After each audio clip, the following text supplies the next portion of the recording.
愛する日本 කොහොමද යාළුවනේ? ඔයාලා හැමෝම අපේ නාලිකාවට නැවතත් සාදරයෙන් පිළිගන්නවා. අද අපි ජපානයේ වඩාත්ම සුප්‍රසිද්ධ සහ ආකර්ශනීය සම්ප්‍රදායන්ගෙන් එකක් ගැනයි කතා කරන්න යන්නේ. මේ උත්සවය වසන්තයේ ආරම්භයත් සමගම අප්‍රේල් මාසයේ මුළු ජපානයම සුන්දර සකුරාවෙන් පිරීතිරී යනවා. මෙය ඔහනමි යනුවෙන් ජපන් භාෂාවෙන් හැඳින්වේ. මෙම කාලය ජපානයේ සුන්දරම කාලය වේ. අපි දැන් බලමු මේ ඔහනමි කියන්නේ කුමක්ද කියලා. ඒකේ තේරුම වෙන්නේ මල් බැලීමයි. නමුත් එහි මල් දෙස බැලීමට වඩා බොහෝ හේයින් වැඩ යමක් තියෙනවා. සරලව කිවහොත් සෑම අප්‍රේල් මාසයකම ජපානයේ පුරා සිටින ජපන් ජාතිකයින් උද්‍යානවල රැස් වී සකුරා නොහොත් චෙරිමල් පිපෙන විස්මයජනක දසුන බුද්ධ විඳීමට පැල නොකැඩී පැමිණෙනවා.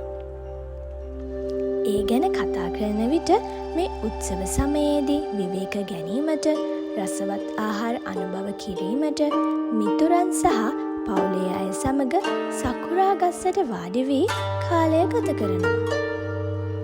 මිනිසුන් මල් නැරඹීමෙන් සාද පවත්වන්නේ සීතල ඍතුවේ අවසානය, වසන්තයේ පැමිණීම, උණුසුම් කාලගුණය, මල් සහ ශාක වර්ධනය සැමරීමටයි. මේ සඳහා වඩාත්ම උචිත උදාහරණය වන්නේ සකුරා මල් නැරඹීම. සමහරු පවසන්නේ මේ සියුම් සකුරා මල් පෙතිමෙන් ජීවිතය කෙතරම් කෙටි හා සුන්දර විය හැකිද යන අගය කිරීමට මෙය මොහොතක් බවයි.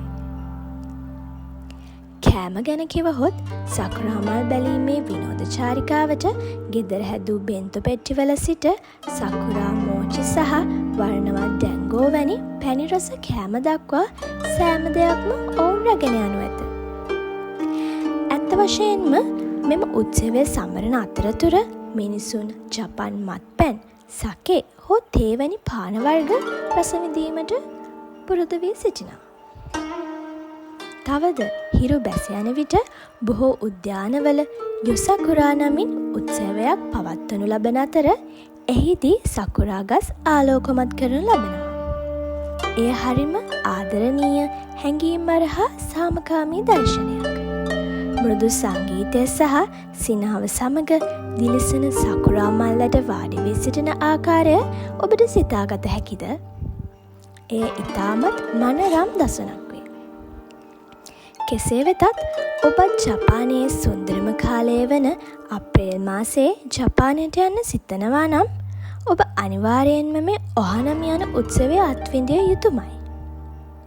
මෙම සකුරා මල් බැලීමට වඩාත් ප්‍රසිද්ධ ස්ථාන වන්නේ ටෝකියෝවේ උේනෝ, කියෝතෝවේ මරුයාමා උද්‍යානය සහ අමෝරිහි හිරොසකි මාලිගාව වැනි ස්ථාන වේ. ඉතින් මේ තමයි ජපානයේ අප්‍රේල් මාසයේ සකුරා වසන්තය. ඉතින් ඔයාලත් කවදා හරි හනමි උත්සවයකට ගිහින් තියෙනවද? නැත්නම් ඔබේ ජීවිතයේ එක්වරක් හෝ යාමට කැමති දෙයක්ද? ඒ ගැන අපිට කොමෙන්ට් එකක් කරා කියන්න අමතක කරන්න එපා. ඔයාලා මේ වීඩියෝ රස වින්දා නම් අපිට ලයික් එකක් ලබා දීමටත් YouTube channel subscribe කිරීමටත් අමතක කරන්න එපා. ඒ වගේම bell icon එකත් ක්ලික් කරන්න. එවිට ඔබට මේ වගේ තවත් ජපානයේ ප්‍රසිද්ධ උත්සව ගැන දැනගන්නට පුළුවන්.